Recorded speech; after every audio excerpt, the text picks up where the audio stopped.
Hello everyone, this is Rabab Alma, licensed marriage and family therapist. I will be talking today about resilience.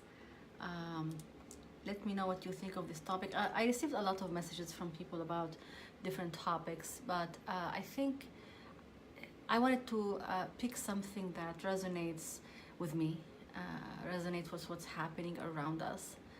And this is the topic that I felt is close to my heart at this moment. So let me know what you think of resilience. What does that mean to you? I want to point out that, Mohan, thank you, good morning. I want to point out that well, good morning to you, to us it's or good evening. So I wanted to point out that these lives are not meant to replace any medical or professional help. If you need a professional help or counselor or therapist, please reach out to me or someone else, but seek professional help if you need it. Romana, Yasmin, alaikum assalam. Thank you for joining.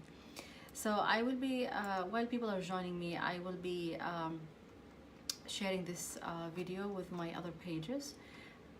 Hi, Romana. Again, the topic today is resilience. And I wanted to know what you think of resilience. What is it? Good to see you too, Romana. Thank you for joining. Thank you. So I will share my other pages, and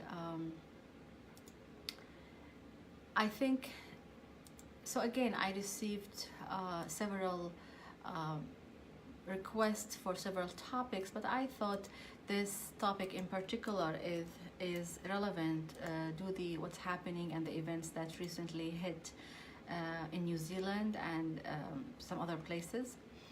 I think, and this is not about what's happening in New Zealand, of what happened in New Zealand, it's about how to deal with adversity and how to deal with traumas.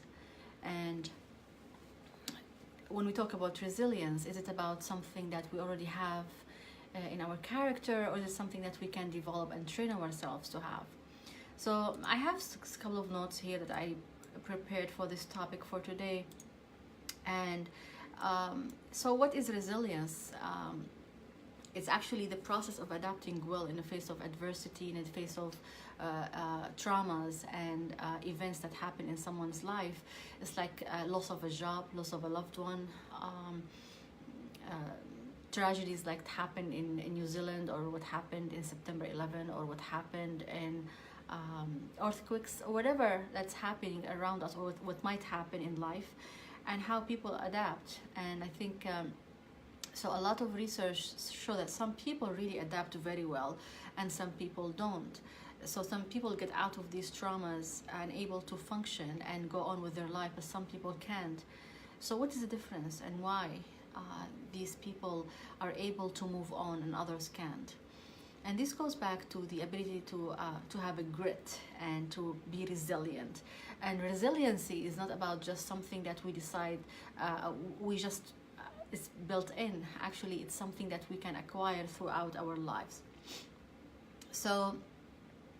And it does not mean, when we have resilience, it does not mean that we don't have the capacity, don't have emotions to address what's going on inside of us, or we just don't feel. We have emotions and we do feel what's happening, but although despite that, we are able to move forward in our lives, and we're able to collect ourselves and move forward. Some people feel that when there is a death or a loss or a breakup, it feels like it's the end of the world. And I mean, all of us went through this, went through loss, traumas, pain, hurt, and sometimes repeated experiences that were very painful to us. And so there is a way for us to address these emotions, at the same time move on in our life. And it is a very personal journey. Each person has their own way of dealing with emotions and feelings and whatever happening with them throughout their life. So I have in here in my notes several actually factors are associated with resilience, And so I have one, the capacity to make realistic plans and take steps to carry them out. So we don't want to overwhelm ourselves with plans that we cannot possibly do with the amount of time that we are planning to do them. We need to be realistic, and we need to be respectful to our limitations, our boundaries, and what we are going through. We need to be respectful to our emotions and our feelings.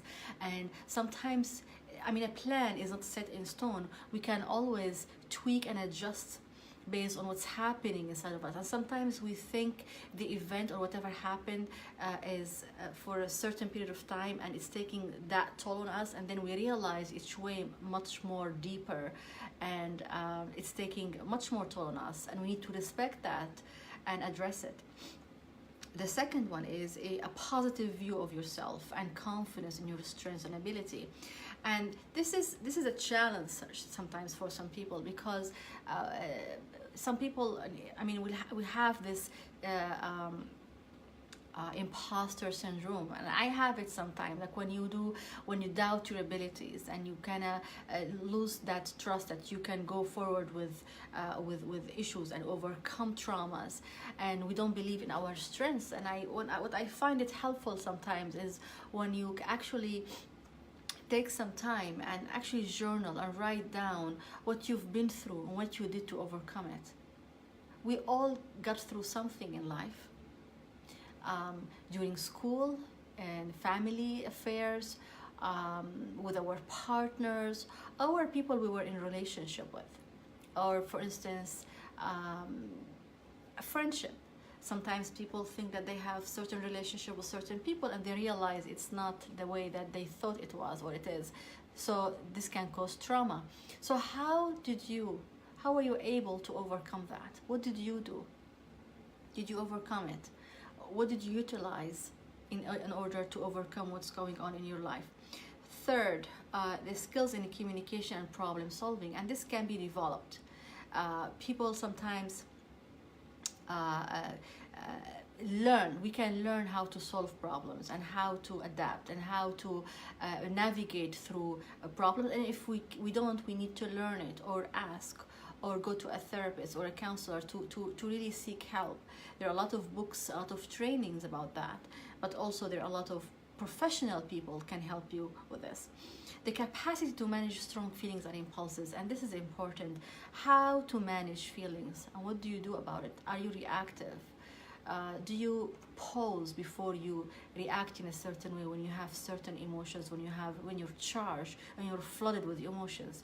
Do you react, or you're able to compose yourself, or take a break and take a step back and pause and think about it before you take an action? This is we can train ourselves to take these steps. So I'm gonna again summarize this. So the factors in developing resilience: 4 things. The capacity to make realistic plans and carry them out. A positive view of yourself and the confidence of your strengths and abilities. Third, skills in communication and problem solving, and also the capacity to manage and solve and control or discipline your own strong emotions and impulses. So it's important to realize that we are able to do that, and then we get used to it. Like the more we practice it on a smaller scale. For instance, even throughout the day, when you have certain reaction, you can pause and take a step back and think about it, and see. And you can also, like sometimes I do it. You can write down So Romana said, Yaqeen Institute for Research has wonderful publication on trauma. Yeah, there are a lot of resources out that you can actually seek and read. So Yaqeen Institute, yes, is one of them. Again, I think if we practice that throughout life, throughout our days, so we take baby steps when there are certain things that we till thank you for watching and for joining. So I think it's important to start practice that throughout your day. So there's things happen throughout our days, and some of the events that happen. And I hope, Till, I hope I am pronouncing your name correctly. Let me know if I'm not. Sometimes I just mess up some names, so forgive me for that. How do you deal with small events throughout your day?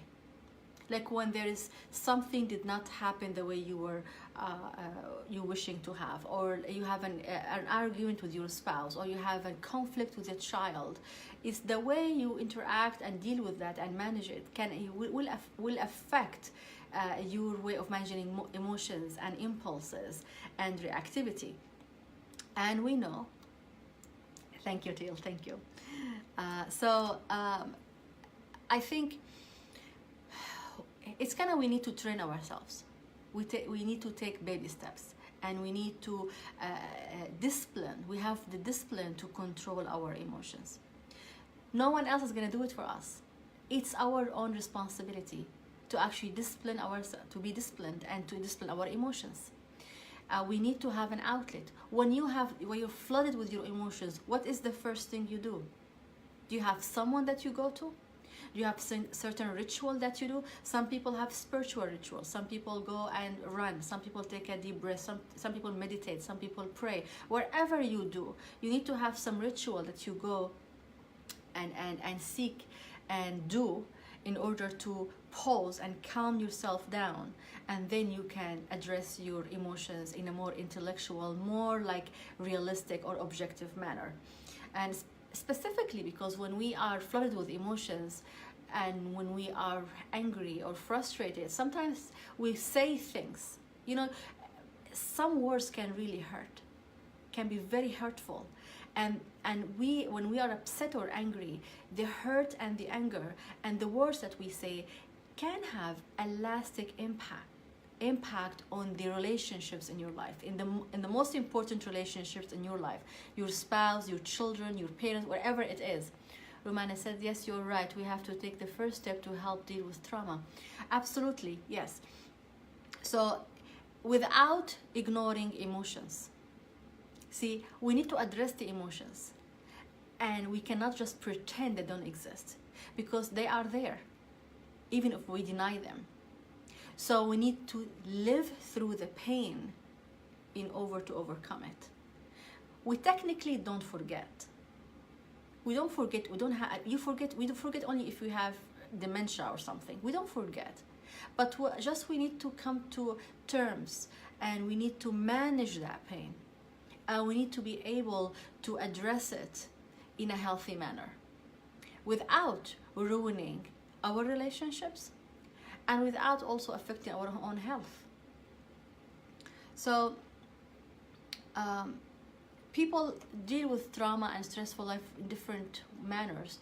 It's okay to take some time out, just to take some time for yourself. It's okay to do that. Sometimes we just want to be alone to deal with what's happening, but also don't be alone so much. You want to reach out to people, the people who you know that they care about you, the people who will be there for you. Sometimes just sitting with a friend or someone who's close, just being there with them without even saying anything, just the presence and the companionship can do wonders. So also different people do different things with different cultures. People manage dealing with trauma in their own ways, and we need to be respectful to that. We need to respect how they deal with their trauma. And if we see that someone who's close to us going through tough time, and they are actually doing some hurtful behaviors, or they are doing some hurtful, going through like in the spiral, we need to address that with them, but in a very kind, compassionate manner. There is no place to blame here. We cannot tell people, oh, this happened 3 months ago, I need to get over it. We cannot do that. We need to be supportive. First, you need to be supportive to your own self when you're going through stuff. So I have here in my notes 10 ways to build resilience. You can definitely put in the comments any questions you have, any feelings, anything you want to share with me. If you would like to share it separately or contact me, you can do so privately. But you're welcome to share with me what you think of this topic and how you feel about it, and whatever events that happened and affected you and how you dealt with it. Because we're here to learn from each other, you know. I see clients almost every day, and they come for support, and I learn from my clients. There are a lot, I mean, each person has wealth of experience and knowledge and insights that we can learn from. So it's a continuous learning experience from each other. So the 10 ways to build resilience, and I have the first one is make the connection. First one is make the connection. So you want to reach out again to your network, family or friends. You want to sit with people who can give you support and be there for you, and you know they love you, and they don't have any judgment, they don't pose any judgment. People who are truly supportive of you. So let's see here. Romana says, that's a good advice. I never thought of that. Yes, we need to be supportive of our own selves. Yeah, actually, if we are unable, thank you, Romana. Thank you for your comments and for your input. If we cannot provide support for ourselves, how can we support someone else? So how can we give out from an empty bucket? Think of that. If we have an empty bucket, how can you give support to someone else? You're giving from a zero account. If you have a zero balance in your account, can you give anything out?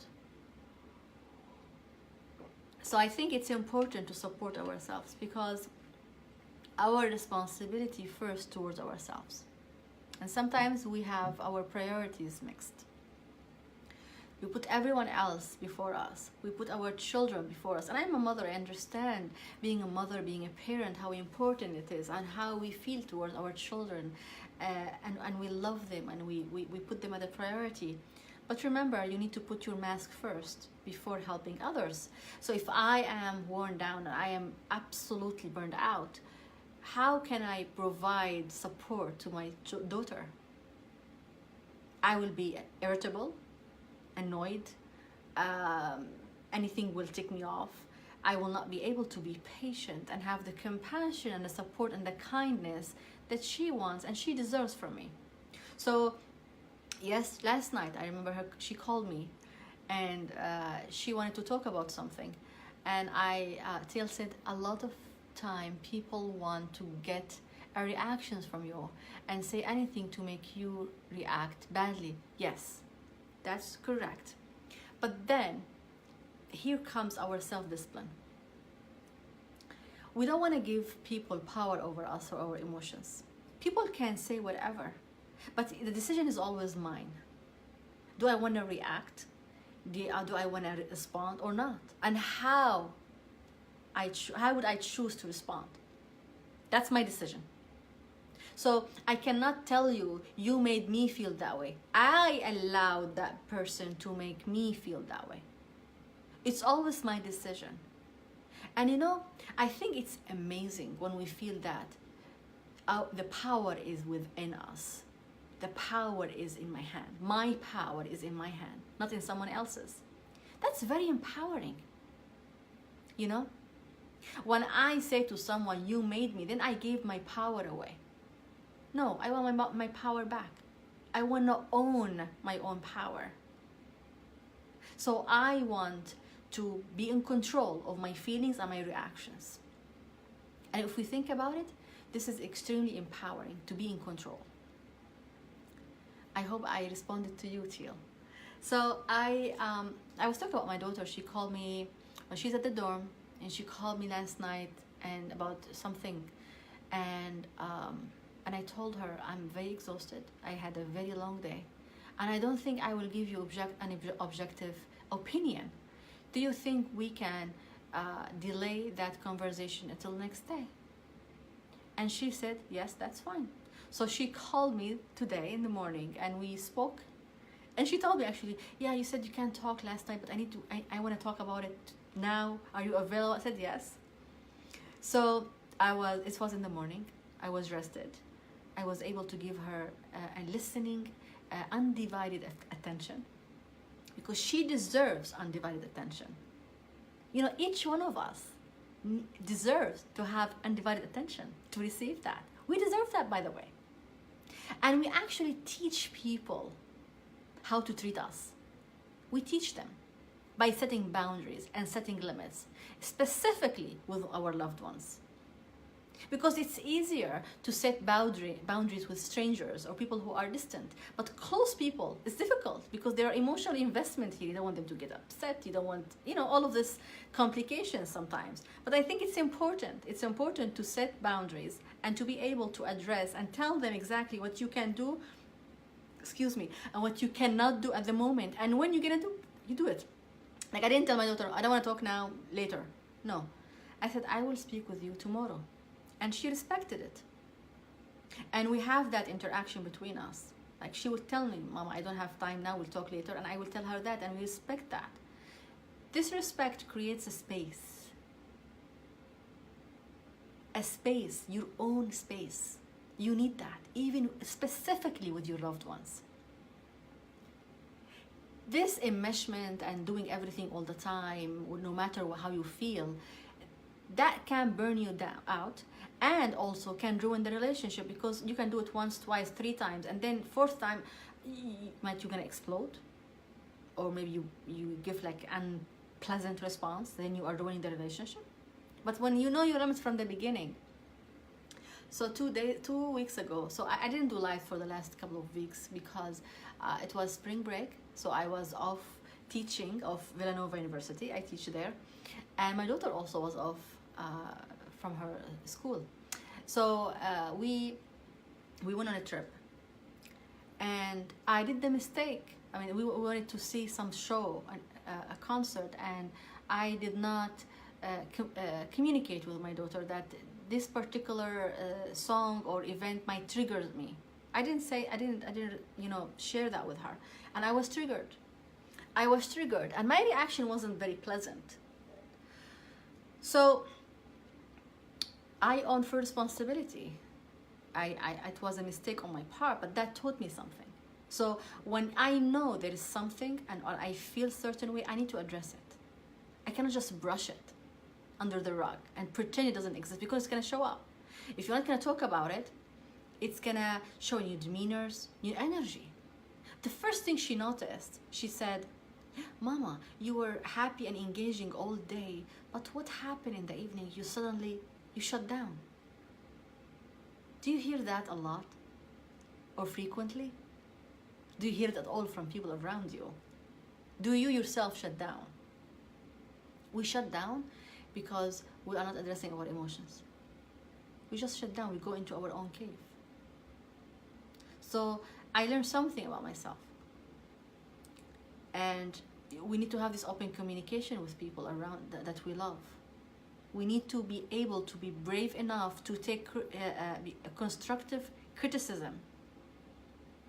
We need to have this courage to be able to take it as a feedback, and then plan what you're going to do about it. So make the connection. You need to seek people who are supportive, seek professional help, whatever, family, friends, whoever that can help you and support you. Second, avoid seeing crisis as insurmountable problem. So any problem, any adversity, it always starts as really big and huge. It overtakes us with pain and sorrow. But then it will decline. The pain will decline. Nothing lasts, So we need to put things in perspective.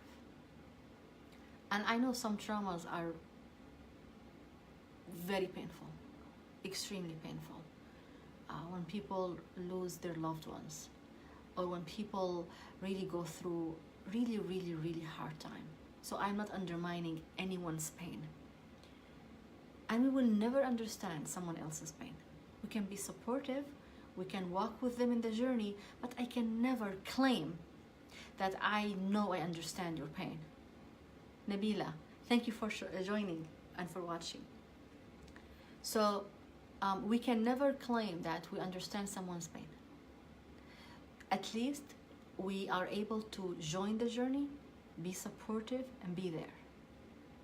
I think part of addressing, once you come to someone and you tell them, I know exactly how you feel. Really? How? No, we don't. No, we don't. We cannot claim that we know. I can imagine, I can be there for you, but to claim that I know exactly how you feel, that's a stretch. Because no one knows the depth of the pain except the person themselves. No one can take someone else's pain.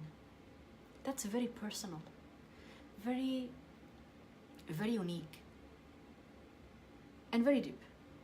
So we need to respect that space. And we need to be able to reach out to someone who understands that. Someone who understands that space. If you don't have someone in your inner circle, seek professional help.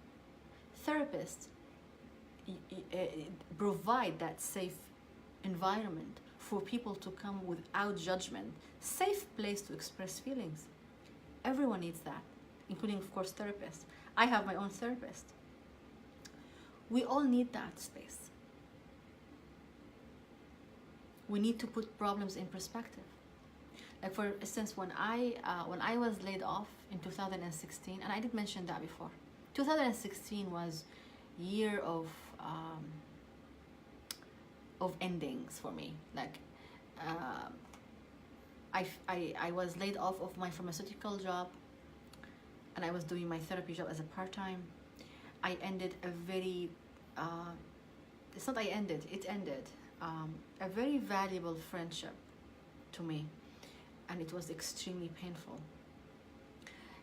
So there are a couple of things happened in 2016 for me, and it was a very rough year, especially at the end of it and into 2017. And I'm a single mother. I need to be a support for my daughter, for myself, for my daughter, for my clients. And I look back and I reflect. It doesn't mean that I forgot what happened in 2016. It doesn't mean that the pain went completely away. No. But I am able to manage it. I was able to get to terms with it. I'm able to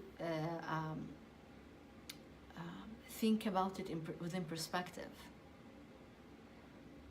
And this is what we need to do. And sometimes you will be surprised by some emotions that being triggered after all of these years. Like the story I told you about when I was with my daughter in a trip a couple of weeks back. The trigger was 23 years ago. I was triggered by something happened 23 years ago. I didn't know it's still that strong inside of me. I was surprised. So this will happen. This will happen to us. We think that we got over things, and then something happens and will trigger it, and it will feel so real, so present. It's like as if the pain is just happened now, and that's okay. Grief and pain take phases. And sometimes things that we did not visit come and visit us. Mustafa, thank you for joining us. Certain pains come and join us and come and visit us. Sometimes, usually, in unpleasant times or locations or events. They just come. We get flooded with emotions. Are we ready to deal with that, and how you deal with it? Are you ready to talk about it? When we have an event or a traumatic event or something, when someone hurt us, we are no longer the same. Let that sink in for a second. When someone hurts us, we are no longer the same people.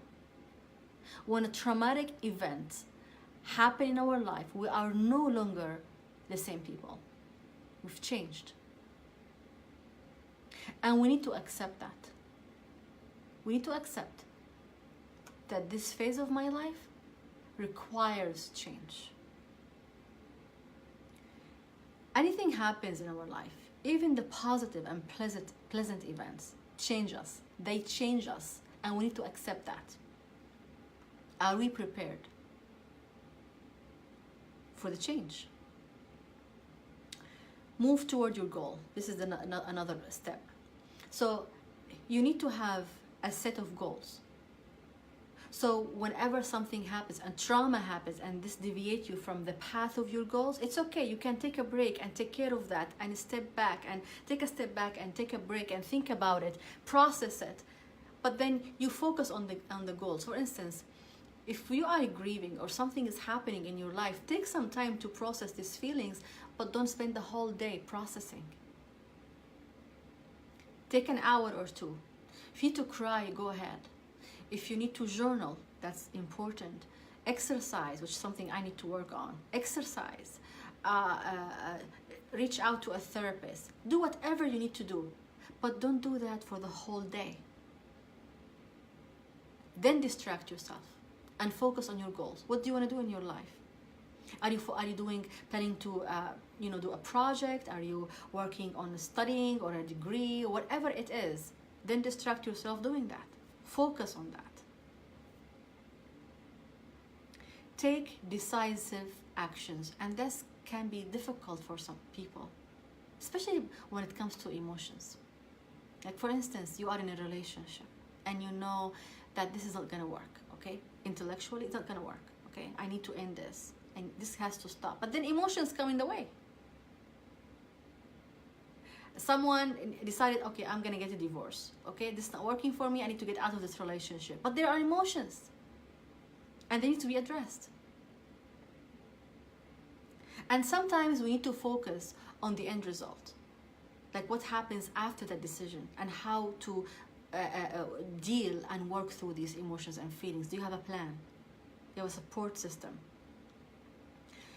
Look for opportunities for self-discovery. So I myself, what works for me is enrolling myself in seminars and trainings, something to develop myself and to keep working on myself, getting more insights. That helps me. What helps you? What helps you? You need to find something to help you. Sometimes, like for instance, I will just go and sleep. If sleeping for a couple of hours will help me. Whatever works for you, you need to do it. Nurture positive view of yourself, and I do that with my clients. You need to have a journal of your positive traits and your accomplishment. I was able to do this. I overcame that. I was able to recover from that. I did this degree with all the difficulties. I got my master's even though I was a single mother and I was having a lot of difficulties. All of this. Write it down. Write it down and see.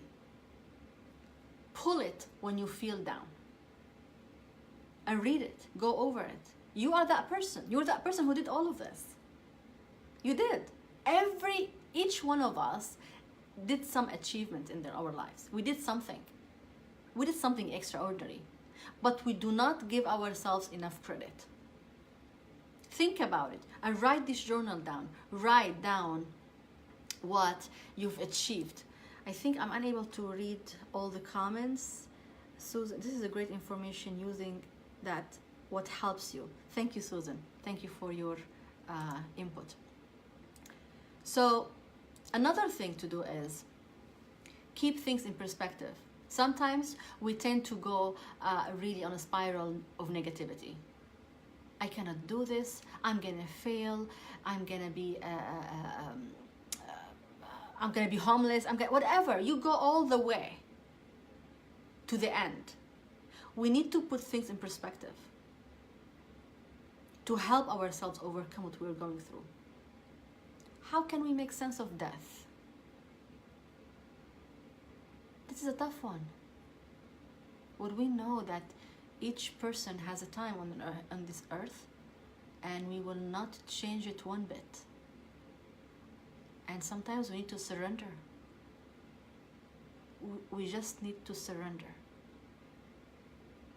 And we need to draw on the spiritual meaning out of it. Remember, death does not end a relationship. Salima, thank you for watching. Death does not end a relationship. It freezes it. It does not end it.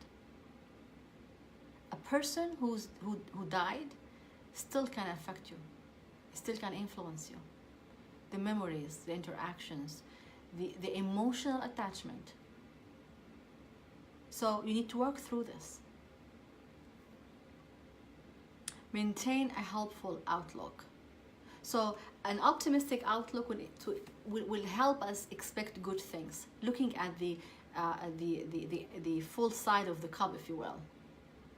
I'm not saying that this should be totally unrealistic, but everything in our life has to. Oh, salam Salima, good to see you here. So everything in life has two sides, positive or negative. It's up to us to choose which one to look at. Which one do you want to look at? The positive or the negative? And sometimes we get so taken by the negative, but it's our responsibility to take ourselves back to the positives. And sometimes we need someone else to help us. Some people, they need that intellectual person in their life to help them. Seek that person, and if you don't have it, seek a professional help. Number 9, take care of yourself. And I cannot stress enough on taking care of yourself. SubhanAllah, I needed to hear this now. Oh, Nabila, thank you so much for sharing this and being vulnerable. Thank you. Take care of yourself. I cannot stress enough on that. It's like, after these events that happened in New Zealand, and I was myself very flooded with so many emotions and so many fear and uncertainty, and you just name it. And then I need to get myself together. So I myself like to clean up my environment and just to get everything, to organize everything around me so I feel better. So I did it. Salima said, lately I have been feeling motivated. How can I get out of this rut? Thank you for sharing, Salima. Sometimes we need to take a break. We need to go for a getaway. Look at the surrounding. Who are you surrounding yourself with? You need people who are positive around you, supportive. Do you have a goal in your life? What are you planning to do in a year or 5? What do you want to do? Is there something that you are looking forward to? All of this. Also the little steps, like we said, like I was talking about, cleaning my environment, eating healthy, sometimes even watching something funny on TV. I am not someone who watches TV. Like the TV can be turned off for weeks because I don't have time for it. But do I spend time on social media? And if you look at the Facebook or other venues, sometimes they are full of like news and some really depressing stuff. Sometimes you need to unplug. You just need to unplug. It's too much. You see all of this on social media. The news, wow. I mean, most of the time they don't really have something good to share. I mean, most of the news are not that good. You need sometimes to just disconnect and just take some time for yourself. Go out for a walk, facial, a massage therapy, whatever you like to do. Go out for a movie. Go have lunch or dinner with your friends. People who are positive, who put a smile on your face. People who really encourage you, lift you up. This is who you want to be around. Someone who is positive. You want to choose. You are the sum of the closest 5 people around you. Who's around you? Are you around people who are always complaining and they're having problems? Okay, we all have problems, but also if you're around someone who's always negative, this will bring you down. If someone who's close to you who's negative, you need to set boundaries and you need to give them certain time and, you know, put them in their place. No matter who they are. It's our responsibility. We owe it to ourselves. We cannot recover from negativity by just waiting for that to happen on its own. We cannot just pretend that time will heal. Time does not heal anything. Have you seen older, bitter ladies? So why didn't they forget what happened 20 years ago? Because time does not heal. We think that just time takes care of everything. No. Problems exacerbate if we don't take care of them, if we don't have a plan, if we don't work on them, if we don't address them. And first, you want to start with your own self. How are you going to manage your own feelings? What do you want to do? What is the end result? And I want to point this out also. In some cultures, and I'm talking about resilience and trauma, in some cultures, people think if I overcome the trauma that happened, people will talk about me and say that I don't care. Like for instance, if there is someone who they have death in the family, in 3-4 months, for instance, they are laughing. So people say, oh, she doesn't care about him anymore, or she did not really mourn enough, or she did not do enough, or how dare she is happy now and her loved one just died or just passed away. We do that a lot. That's a good example you gave about citing bitter old ladies. Yes, Romana. Yeah, we see old ladies who are 80 and 70 and they're still talking about stories when they were 20 and 30. Keep talking about it. For how long? You're gonna take it to your grave? Yes. So, but another thing is, sometimes we keep honing on our grief and pain because we think if we don't, then we are disloyal to the loved one. You know? Oh, I forgot about them. If they are alive, they will be upset. Susan Taylor is watching. Thank you, Susan, for watching and joining and for your comment. So, you need to focus on yourself because no one is in your shoes. Let people think whatever they want. You need to care for yourself, for your own pain, for your emotions. No one knows what happened at night when you're flooded with emotions at night and you sit and cry. I mean, no one should know how I grieve. The people should know, the people I trust, I feel safe with, that they can support me. Susan, it's my pleasure. This is so important. Thank you. Thank you so much for your feedback. So you see someone who is consistently picking on the negativity and really resurrecting the pain, thinking that by doing that she is just, or he is being loyal. No, that's not. Are you loyal to others more than yourself? Destroying yourself with negativity. It's okay to move on. It's okay to move forward. It's okay to honor your feelings. It's okay to feel good. It's okay today to be miserable and tomorrow to be happy. That's fine. Just be yourself. We want to subtract this focus on what people would think about us. We want to focus on what we need to feel, where we want to be. We want to focus on ourselves. Spirituality can help some people. Spirituality is important. What rituals you can do from the minute you wake up? Prayers, meditation, breathing, exercising, whatever it is, yoga, whatever helps, because this helps. And by the way, no one is going to do it on your behalf. No one. We need to do it on our own, for ourselves. Romana said, dua helps, prayers. Yes, of course. Each person has their own way. Salima said, that's good, Rabab. Thank you, Salima. Thank you for your feedback. It's very personal how we deal with our pain. It's so unique and personal. We need to choose what works for us. What works for me might not work for you. What is it that works for you?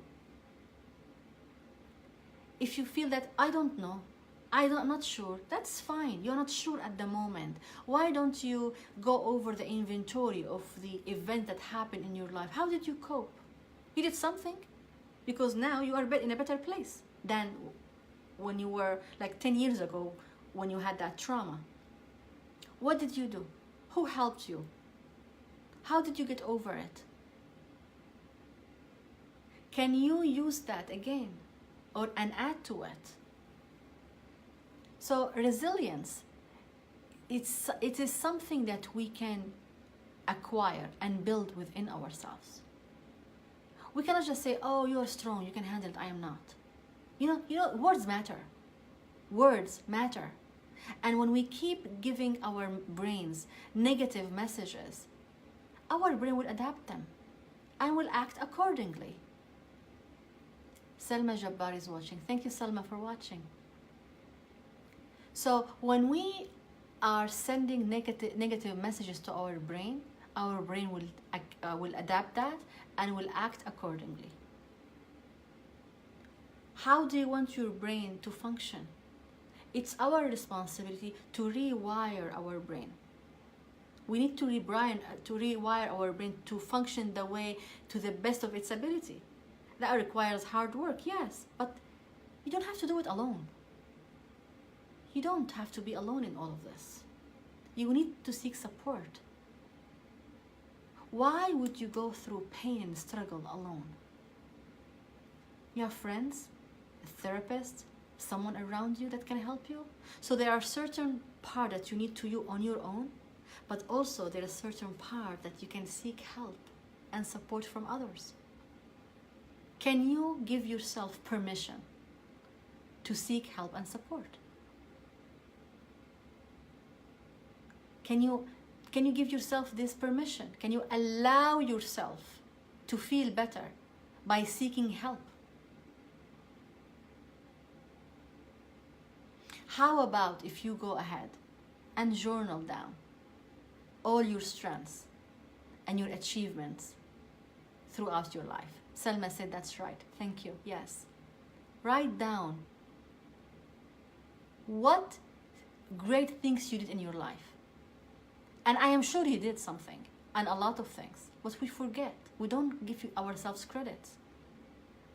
That's why it's important to be with someone who is insightful. I surround myself with certain people who will point things out to me that I didn't notice. And then when we get an insight and we know that, oh, I can change this, or I can change the way I think of that, then our behaviors will change. So think about that. Let me know what you think of this topic and if you enjoyed it, or if you would like me to talk about something else. I really appreciate everyone joined and gave me feedback and support, and I appreciate your help, your love and your support and your insights. So if you like this video, please hit like, share. I will download it on YouTube so you can watch it there, and you can share it. You can follow me on Facebook or Instagram. Romana said having positive people around you definitely helps your mental health. Absolutely, yes, you are correct. Yeah. So I wish everyone a wonderful evening, and until next time, I wish you a very blessed night. Good night.